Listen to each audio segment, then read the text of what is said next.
Pulivendula ZPTC ఉప ఎన్నికల్లో విధులు నిర్వర్తిస్తున్న పోలింగ్ సిబ్బందికి సామాగ్రి పంపిణీ పూర్తయింది. ఉప ఎన్నికల పోలింగ్ కోసం 5 గ్రామాల్లో 15 పోలింగ్ కేంద్రాలు ఏర్పాటు చేశారు. బ్యాలెట్ పద్ధతిలో పోలింగ్ జరుగుతుంది. ఉప ఎన్నికల పోలింగ్ కు సంబంధించి మరిన్ని వివరాలు మా ప్రతినిధి చంద్రశేఖర్ అందిస్తారు. కడప జెడ్పీటీసీ ఉప ఎన్నికకు పోలింగ్ సామాగ్రి పంపిణీ కొనసాగుతోంది. మనం ప్రస్తుతం పులివెందుల మండల పరిషత్ ఆఫీస్ ప్రాంగణంలో ఉన్నాం. ఇక్కడే ఈ మండలానికి సంబంధించి పోలింగ్ సామాగ్రి సిబ్బంది డిస్ట్రిబ్యూషన్ జరుగుతుంది. వీళ్ళంతా కూడా పులివెందుల మండలం ఉప ఎన్నికకు సంబంధించి 5 గ్రామాల్లోనే పోలింగ్ కేంద్రాలను ఏర్పాటు చేశారు. మజారా గ్రామాలతో కలిపి మండలంలో మొత్తం 16 గ్రామాలున్నాయి. అయితే 5 గ్రామాల్లో మొత్తం 16 గ్రామాలకు పోలింగ్ కేంద్రాలను ఏర్పాటు చేశారు. ఒక్కొక్క పోలింగ్ సెంటర్లో 3 నుంచి 5 పోలింగ్ బూత్లు ఏర్పాటు చేశారు. అంటే ఆయా గ్రామాల ప్రజలు నిర్ణీత పోలింగ్ బూత్లకు వెళ్లి ఓటు వేయాల్సి ఉంటుంది. 8 మంది మైక్రో అబ్జర్వర్లను కూడా ఏర్పాటు చేశారు.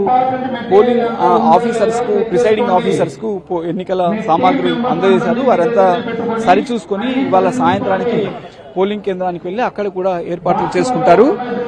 పోలింగ్ కేంద్రంలో ఇప్పటికే పోలీస్ బందోబస్తు ఏర్పాటు చేశారు. పోలింగ్ ప్రశాంతంగా నిర్వహించేందుకు పోలీస్ బందోబస్తుతో పాటు వీడియోగ్రఫీ తీస్తున్నారు. సీసీ కెమెరాలను కూడా ఏర్పాటు చేశారు. రేపు ఉదయం 7 గంటల నుంచి పోలింగ్ ప్రారంభమవుతుంది. పోలింగ్ సామాగ్రి అలాగే సిబ్బంది డిస్ట్రిబ్యూషన్ ఏ విధంగా జరుగుతుంది అనేది అధికారులతో మాట్లాడే ప్రయత్నిద్దాం.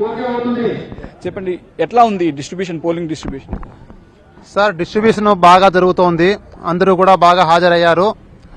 ఎటువంటి ఇబ్బంది లేదు. టోటల్గా పీఓలు కానీ ఏపీఓలు కానీ కావాల్సినంత మంది ఖచ్చితంగా వచ్చారు. ఓపీఓలు కూడా బాగానే వచ్చారు. రిజర్వ్లో ఉన్న వాళ్ళు కూడా ఎక్స్ట్రా ఉన్నారు. మా దగ్గర ఎటువంటి ఇబ్బంది లేదు. మాకు కావాల్సినటువంటి స్టాఫ్ అంతా రెగ్యులర్గా అంతా హాజరయ్యారు సార్. ఒక్కొక్క ప్రిసైడింగ్ ఆఫీసర్కి ఎంతమంది స్టాఫ్ ఉంటారు? ఏమేమి మెటీరియల్ ఇస్తున్నారు? ఒక్కొక్క ప్రిసైడింగ్ ఆఫీసర్కి మేము దాదాపు ప్లస్ ఒక ఏపీఓ గారిని ప్లస్ ఒక 3 ఓపీఓని ఇస్తున్నాం సార్.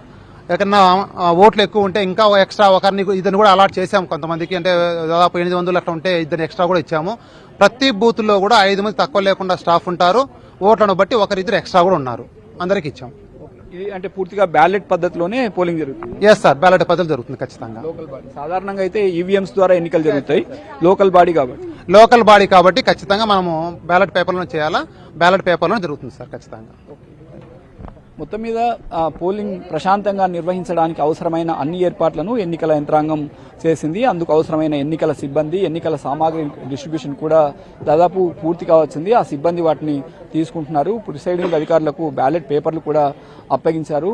ఇక్కడి నుంచి ఇవాళ సాయంత్రానికి ఈ సిబ్బంది అంతా కూడా ప్రిసైడింగ్ ఆఫీసర్, ఏపీఓ అలాగే ఇతర సిబ్బంది అంతా కూడా గ్రామాలకు వెళ్లి ఏర్పాట్లను చూసుకుని అక్కడ పోలింగ్ నిర్వహణకు సంబంధించి ఏర్పాట్లను చేసుకోవాల్సి ఉంటుంది. ఉదయం 7 గంటలకే పోలింగ్ ప్రారంభమవుతున్న నేపథ్యంలో ఆ సిబ్బంది అంతా కూడా నైట్ అక్కడే ఉండి మార్నింగ్ 6 గంటలకే అన్ని ఏర్పాట్లు చేసుకోవాలి. మనం చూడొచ్చు, ఇక్కడ ఒక పోలింగ్ బాక్స్ కూడా ఉంది. సిబ్బందికి వాటిని పోలింగ్ బ్యాలెట్ బాక్స్ ఇచ్చారు.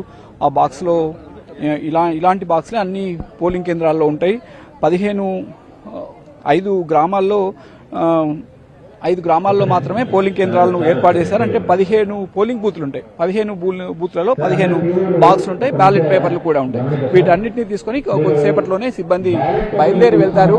సాయంత్రానికి అక్కడికి వెళ్లి పోలింగ్ బూత్లలో అన్నింటినీ సరిచూసుకుని రేపు ఉదయం పోలింగ్ ప్రారంభమయ్యడానికి ఎలాంటి ఇబ్బంది లేకుండా అన్ని సమస్యలను చూసుకొని విద్యుత్తు ఇతర ఏవి కొరత లేకుండా అక్కడ సిబ్బంది చూసుకోవాల్సి ఉంటుంది. కెమెరామెన్ మధుతో చంద్రశేఖర్, NTV.